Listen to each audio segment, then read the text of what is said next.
chapter 29. Tuesday was beautiful, beautiful weather, and it was election day. And so I called home. John didn't have school that day. I said, John, I'm going to knock off from work just a little bit early, and it's such a nice day. I'm going to go vote. When I get home, we're going to work the land together, okay? Thought, Hurricane Sandy's just passed through. Now all the leaves on the tree are on my ground. Be a good day to get the yard beautified.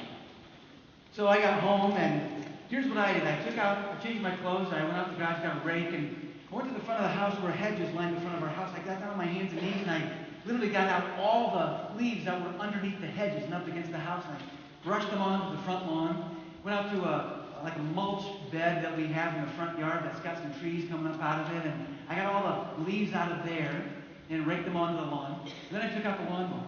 I jacked up the wheels as high as they go, and I took the bag off, and I ran over mowed the entire front lawn, just mulched and shredded all those leaves on my front lawns. Then I went back a second time, lowered the wheels, put the bag on, and just used the lawnmower like a big glorified vacuum cleaner. I sucked up every fiber of leaf on my front lawn. I mean, the result, my lawn looked immaculate. It looked, at least for a little while anyway, it looked like the green of a golf course. I mean, I was proud of it, and there was a tremendous amount of satisfaction. Then I realized, where's John? I thought we were going to be doing this together. So I went inside, and I said, John, I don't understand why, by the way, I share this story with his permission. I said, John, I don't understand why you're not out here with me. I'm thinking we're going to do some father-son bonding. We're going to work the land together, right?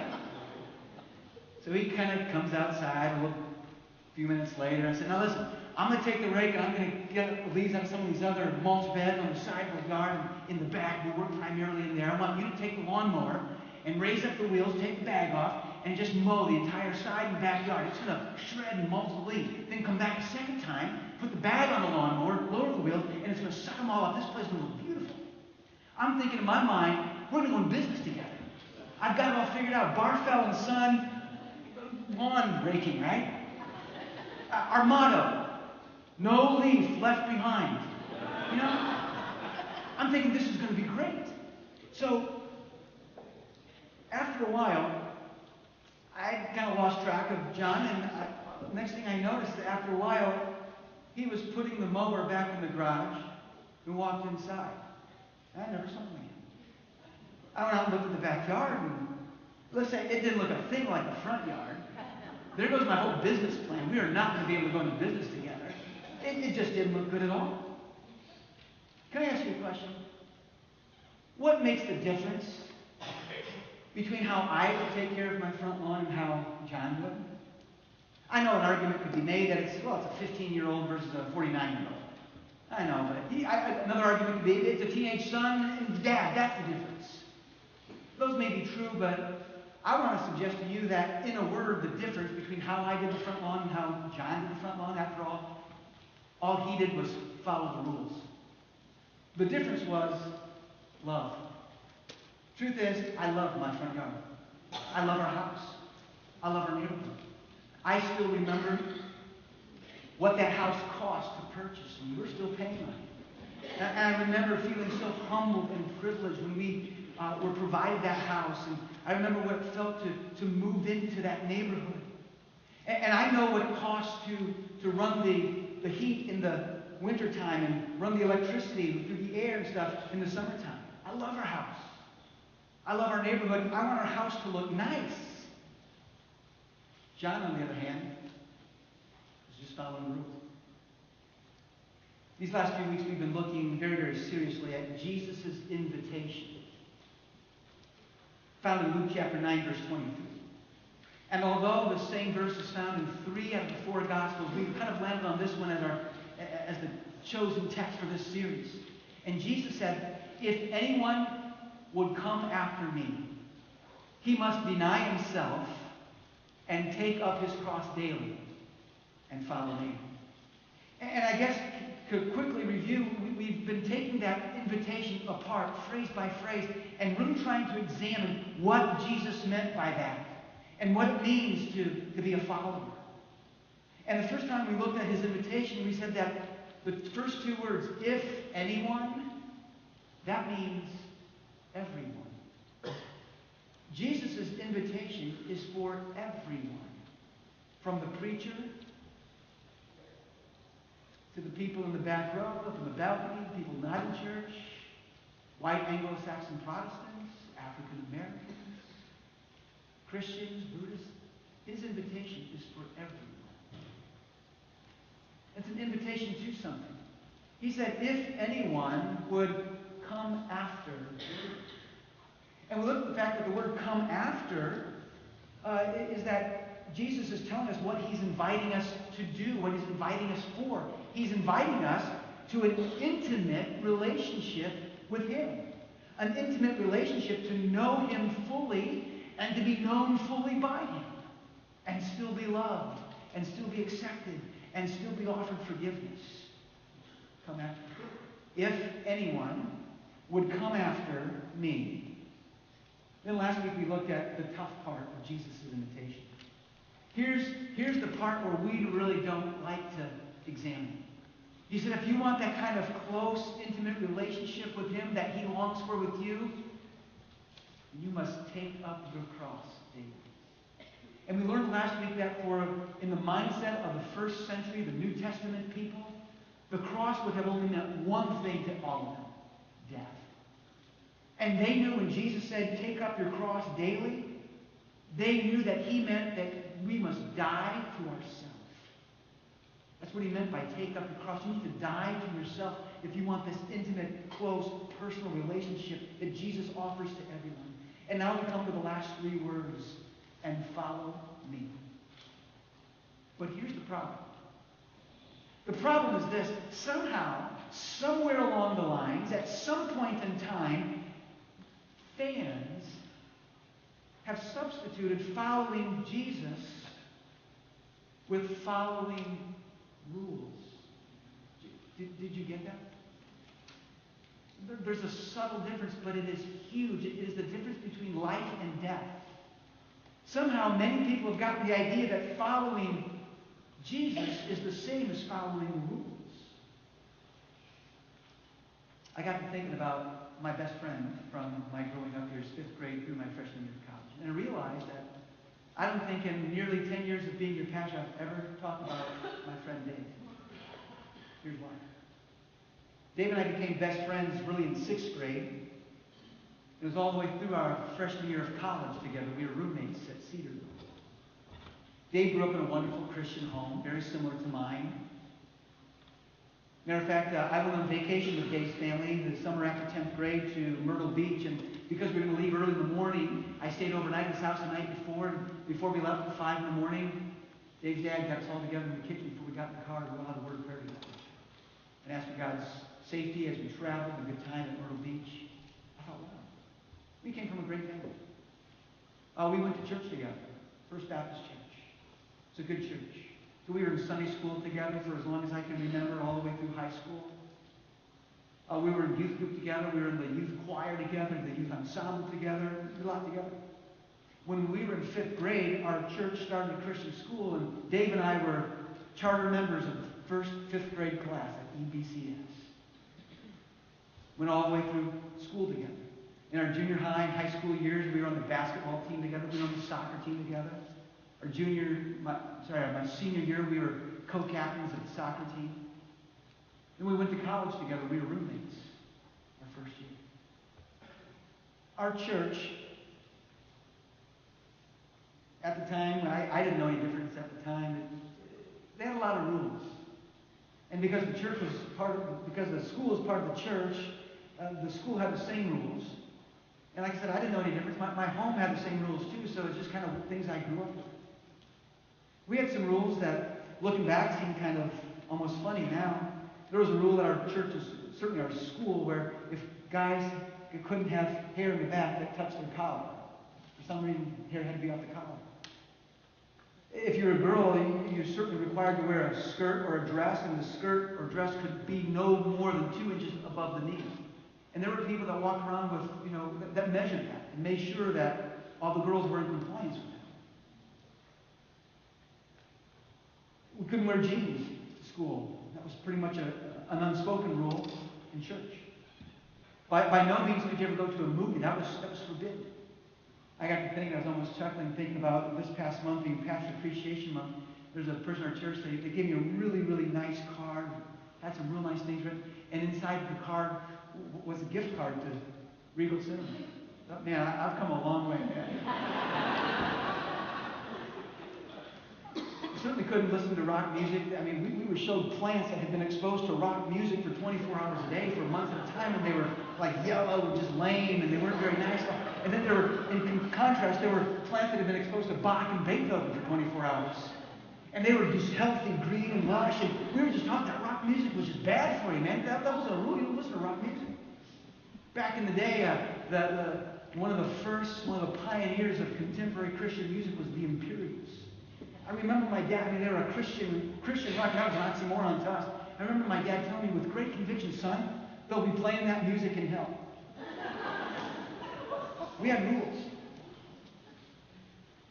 And I guess it was after our freshman year at Cedarville, Dave, like John with the lawnmower on Tuesday, he put it all away and walked away from school and worship and walked away from Jesus.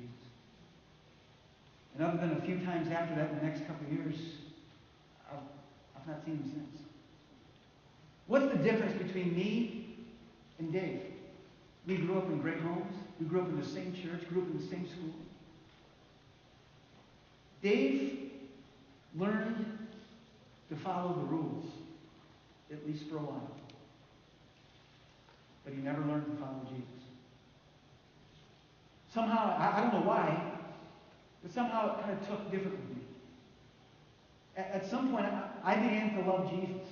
It wasn't in a perfect way at that time in my life, and it had certainly grown over the years. And there were some events in my life that Dave didn't have in his. My mom passed away my senior year of high school. And I think even more influentially was the summer after my freshman year of college. I went on a mission trip to Australia for the entire summer, and I fell in love with serving Jesus. It became a joy. But you see, I guess what I'm trying to say is following the rules is not the same as following Jesus. It's just not the same. And somehow in 21st century Christianity, we've gotten those confused. We've kind of made synonymous. Following Jesus is like the same as following the rules. It isn't. Those of you who are in growth groups, going through the DVD, I'm sure you're really enjoying Pastor Kyle. Listen to what Pastor Kyle has to say about this very topic.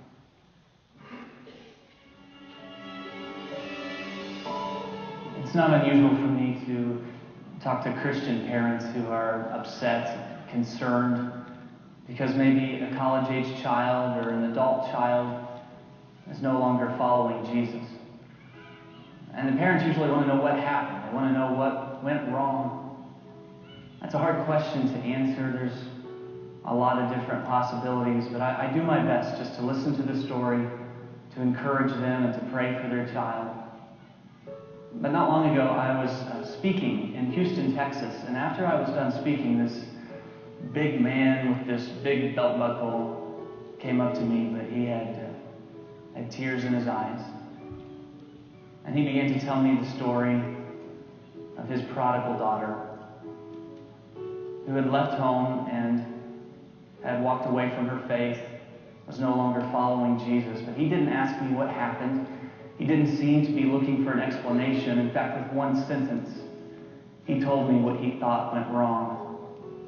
He said, "We raised her in church, but we didn't raise her in Christ." If you ever go to the doctor and get an inoculation, they give you a little bit of a virus to try and make you immune to the real thing. I think that's what's happened to a lot of fans. They got a little bit of Jesus. Maybe at home, maybe at school, church, a little bit of Jesus and a whole lot of rules. Maybe a little bit of Jesus and a whole lot of tradition. But one of the most deadly things that can happen to your faith is to have just a little bit of Jesus. We raised her in church, but we didn't raise her in Christ. I wish I could tell you that Dave and the girl from Texas, that they're rare cases, but they're not. Many kids who have grown up in our church, sitting in these pews, gone through our children's ministry and our youth ministry, part of your homes. have a very similar story. I wish I could tell you that this was a new or a recent phenomenon just only in the last few years and it's going to go by the wayside soon, but it won't. This has been around since the beginning of Christianity. In fact, in Jesus' day, they weren't called fans, they were called something else. They were called Pharisees. They followed the rules, but they didn't follow Jesus. And I want to tell you, if you have substituted following rules for following Jesus,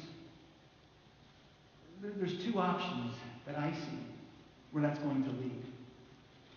One, like Dave, eventually you're going to get tired of them, discouraged by them, and overwhelmed by them.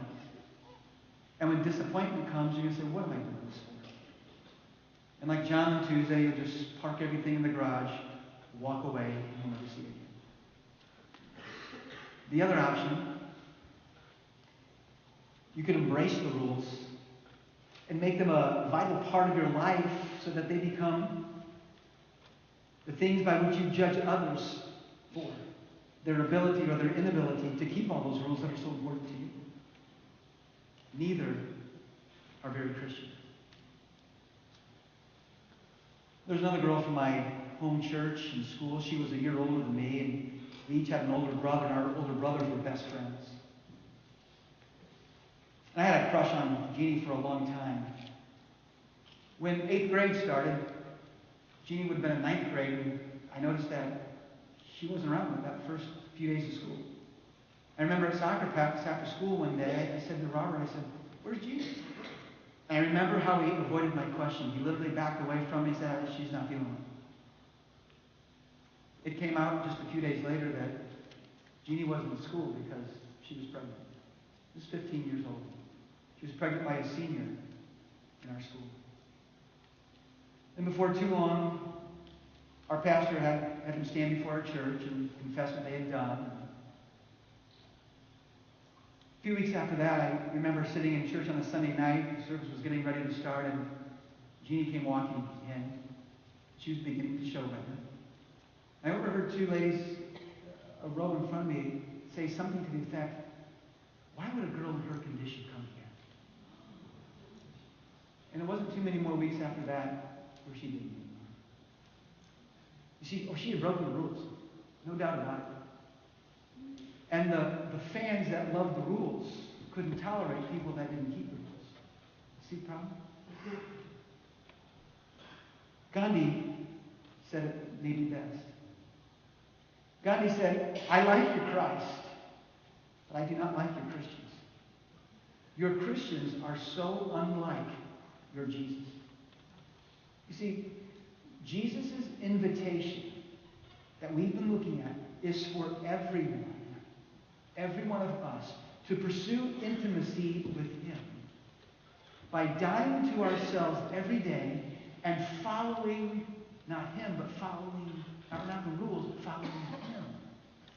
Now, there's a place for rules, believe me. Our home has them.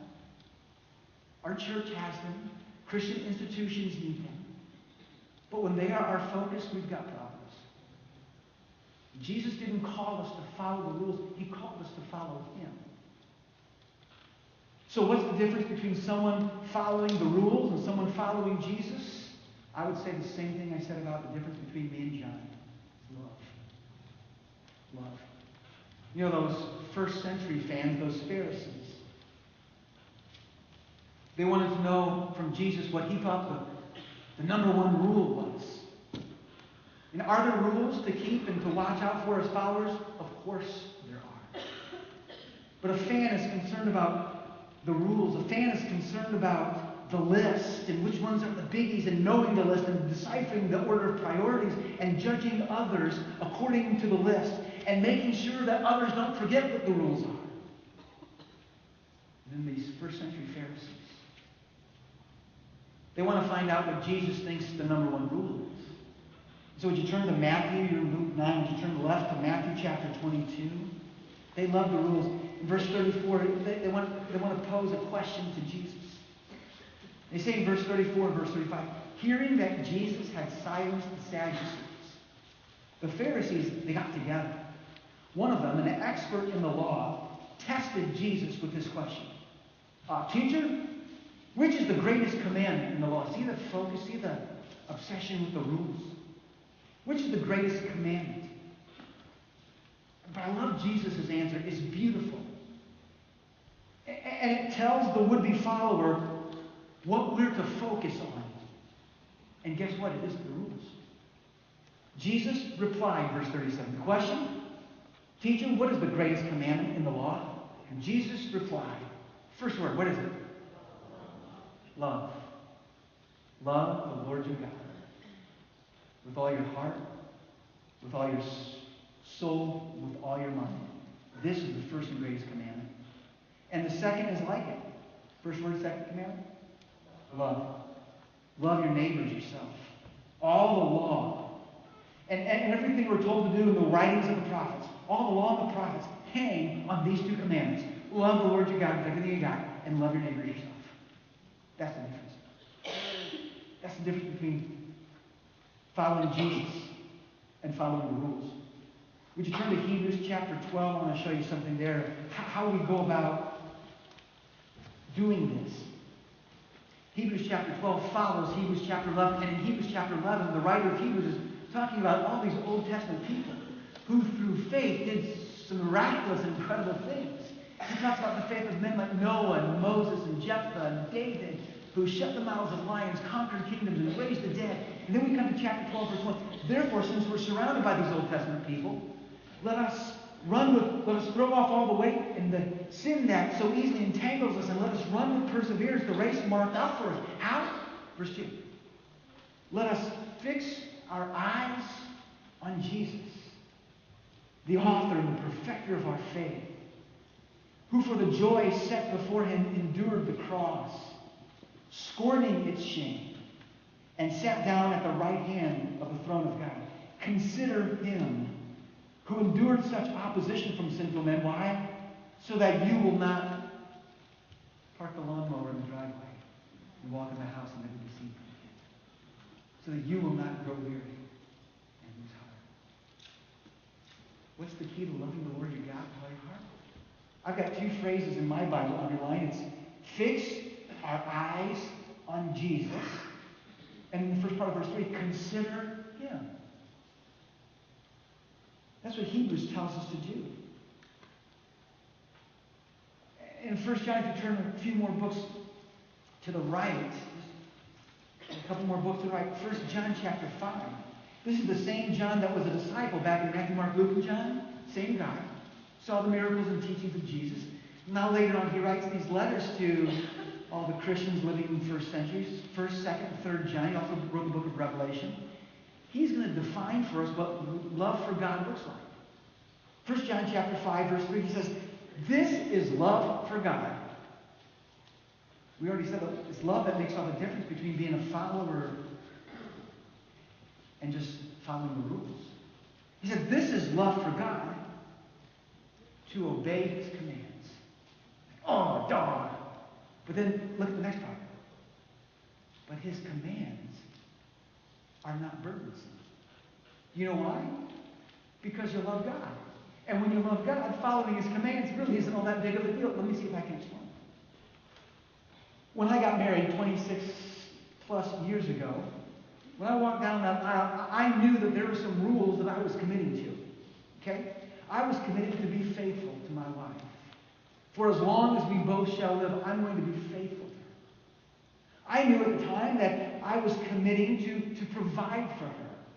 I'm going to, as the best I can, to the best of my ability, try to meet her needs. We exchanged words like, till death do us part. I was promising to be committed to her. So things like, for better or for worse. For richer and for poor, and sickness, and there's been all of those things, believe me. But I knew I was getting into that. But now, all these years later, looking back, there were some rules that I didn't know about on July 12, 1986. There have been some rules that have since been established.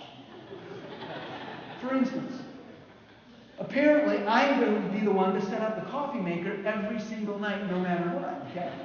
Doesn't matter how late I might get home or who went to bed first. It's apparently my job to set up the coffee maker. So that when she gets up in the morning, she gets the coffee before I do. And it's there, it's fresh and hot for her.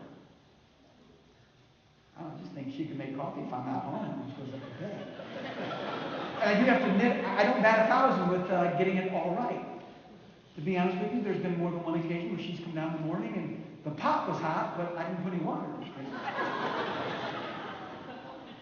Earlier this week, we had a pot of hot water, and I forgot to put the coffee in it. I'm dependent upon her grace. Apparently, I'm not to talk to her until after she's had her second cup of coffee.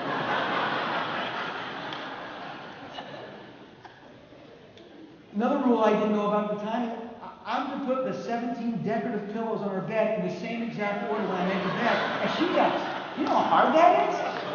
It's like, I can't do this. But I tried and I made it. I'm never to put any of my clothes on the bedroom floor, God forbid, but the bed itself. Even though she has a chair in the corner with 3 days worth of clothes on it every single day. I don't get it. You know, if I saw our relationship as a bunch of rules that I had to keep, I wouldn't be very happy for long. And eventually I'd walk away. But the truth is, I'm in love with her. I'm crazy about her. And yeah, she drives me crazy sometimes, but I'm crazy in love with my wife. And I find joy in attempting to be a good husband to her. And I'd do anything for her. So doing dishes or cleaning the house or putting the toilet lid seat down or other extravagant acts of sacrifice are a joy. They really are. And at the end of the day, it's my love for her and her grace that helps make it. And in the end for us, it's our love for God, it's His grace that frees us and that inspires us to live for Him. Are there rules? Yeah. The point is we focus on Jesus and fall in love with Him. And the commandments are not burdensome. You remember what it was like teaching your kids to ride the bike? There's a quintessential story of teaching your kid to ride the bike, and as a dad, I've gotten to teach 4 of my kids, all 4 of them, to ride their bike, and you run alongside them, and they're learning to pedal and steer, and you kind of let go as you're running alongside of them, and they got their balance, and they start to wobble, and you catch them. I remember a story about a guy who was teaching his daughter to ride the bike, and they were in a big parking lot, and there was a light post way at the far end of this parking lot. And he was like, okay, honey, now I'm gonna let you go, I'm gonna get you going, I'm gonna let go, and you just keep on pedaling. She says, yeah, I'm gonna hit the pole. No, you're not gonna hit the pole. Yeah, I'm gonna hit the pole. No, he explained everything, and you just keep pedaling, and you just kind of steer, and you know what happens, right? He lets go, and she starts going right to the pole, and she hits the pole, right? Could we all learn a little something from that? Folks, our focus determines our finish. Our focus determines our finish. Jesus said, if anyone would come after me, let him deny himself and take up his cross daily and follow me. Follow Jesus. Fix your eyes on Him. Father, I pray that you would forgive us for somehow equating that following the rules is the same as following you. That's not to underestimate, it's not to set aside, Lord, that there are guidelines and standards that you hold dear and are really excited about. Lord, may our focus be on following Jesus. What is there not to like about Him? Lord, what is there not to love about you? You fought us up before the foundation of the world. You created us in our mother's womb. You knit us together. You planned out our days. You counted the hairs of our head. You loved us so much you sent Jesus to die on the cross so that we could have forgiveness and have lives that have been healed, lives of brokenness that have been touched by you. You've given us eternal life. You've placed within us your Holy Spirit. You empower us to live according to your word every day. What's there not to love about? You know the plans that you have for us, plans to prosper us and not to harm us, plans to give us hope in the future. What's not to love about Jesus? God, may we fall in love with you. May we know the joy of living for you with our lives. Thank you for the joy of taking up our cross daily and having the chance to follow you. Lord, may we all be followers of Jesus, out of hearts that love you, and hearts that pound and beat and hunger and thirst for you. Lord, make us followers and not fans.